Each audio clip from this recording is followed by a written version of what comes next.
região. Então todo o esgoto era lançado nos rios. A gente tem aí cerca de 36 municípios, se não me engano. São vários municípios, você tem aí cerca de 20 milhões de habitantes. Só neste trecho de 70 quilômetros de circunferência, que a gente passa uma circunferência, né?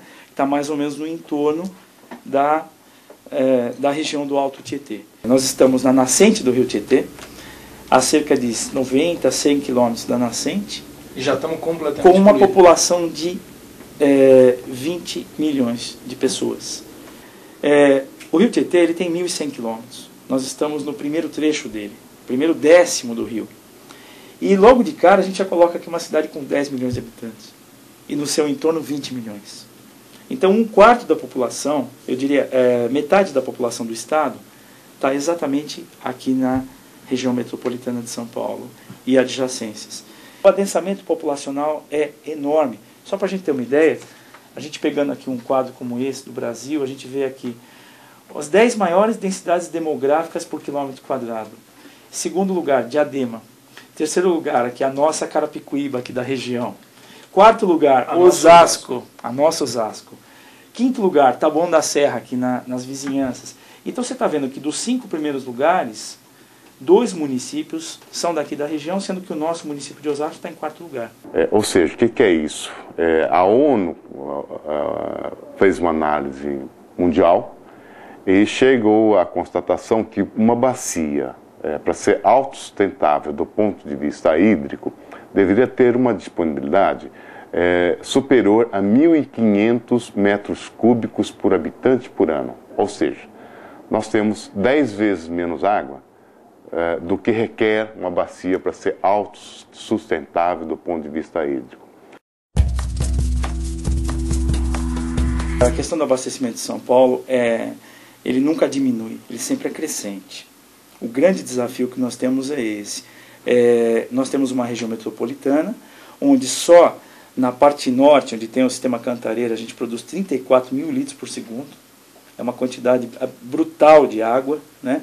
50% da população não teriam água se nós não tivéssemos esse sistema chamado Sistema Cantareira, né? Então nós temos várias barragens, vários mananciais fora da bacia do Alto Tietê. Então, a água que nós temos nesta bacia não é suficiente para atender a demanda de 20 milhões de pessoas que moram aqui. Então, quando a Grande São Paulo tinha algo em torno de 2 milhões, 3 milhões de pessoas, ou seja, na década de 60, era uma bacia autossustentável.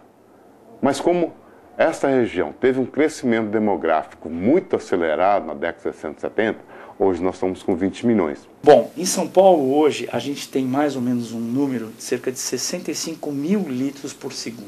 Então nós trazemos 33 mil litros de água por segundo para abastecer a população de outra região que não é da bacia do Alto Tietê. Isso vem do que nós chamamos de transposição de bacia. Significa o seguinte: se a gente não tiver uma negociação com o Alto Jaguari, com as bacias de Minas Gerais, que acabam fazendo fronteira com São Paulo, obviamente, a gente desabastece São Paulo. A cobrança pelo uso da água passou a ser uma questão democrática. Ou seja, se você tem a indústria captando, ela vai pagar pela captação da água. Por que não? Por que não? Até porque esse dinheiro vai reverter para a própria bacia hidrográfica. Se você tiver uma estação de tratamento que está cuidando dos esgotos daquela bacia, você vai ter, de alguma maneira, esses recursos voltando para a própria bacia hidrográfica. Com isso, você vai ter um melhor saneamento. Você vai ter mais investimento na captação de esgoto. Você vai ter mais eficiência e mais eficácia nos sistemas de tratamento dos esgotos. Se você puder ter recursos para recuperar mata ciliar, que talvez seja um dos problemas mais importantes hoje das nossas bacias, você vai proteger mais a margem dos rios. Você vai ter menos erosão, menos assoreamento, menos impacto ambiental nas águas. Então tem uma série de questões que a gente está incentivando, a gente acha que é fundamental, que é importante se fazer nessas bacias, mas que às vezes por questões de recursos financeiros, você acaba tendo dificuldades de ter essas ações. Não saia daí. No próximo bloco, vamos ver o conceito de comitês de bacias hidrográficas e como você pode participar.